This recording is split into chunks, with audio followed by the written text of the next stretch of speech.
Tangan eh. Timbis patanggal kayo na ito. Ang putang ito eh.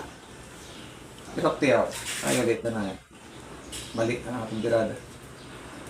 Eh, nadumduman ko na, ay, basi ko yung kaliwa yan. Tama eh. Kaliwa dito naman.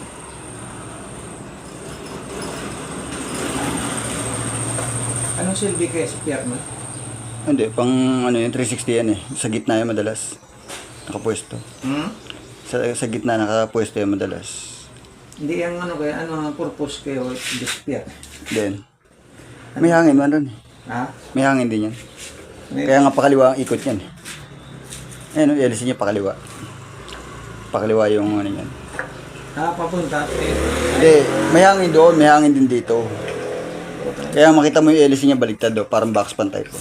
Sagit, ewa, pakaliwa na. Oo. Mali naman takot. Oo. Marion ko na mo eh. Yari tasahay butang. Naba na kaya ang kurang dito kayo rito eh. Kasunod.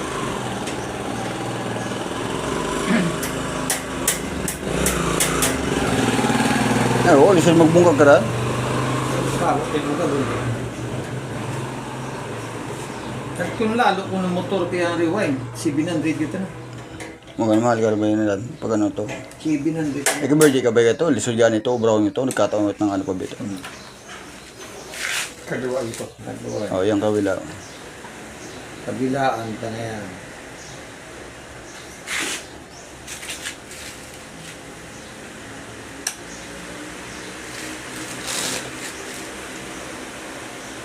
Ang lisod lang dyan, pag nasira to, eto, pag nasira tong kaliwa, yung LC, wala kang makuha. Oh. Kasi pakaliwa ikot niyan eh. Karamihan kasi ng LC niyan, puro kanan. Wala kang makikita na ganyan na, no?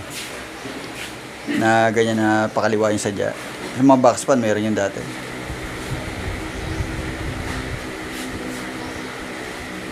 Kaya pag nasira yung LC niyan sa kabila, wala nang silbi yan. Ito na lang gaganing yan.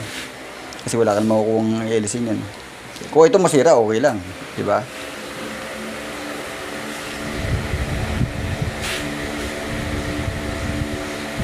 Malakas. Na. Malakas. Emang galit, sama dyan kayo. Ay, dyan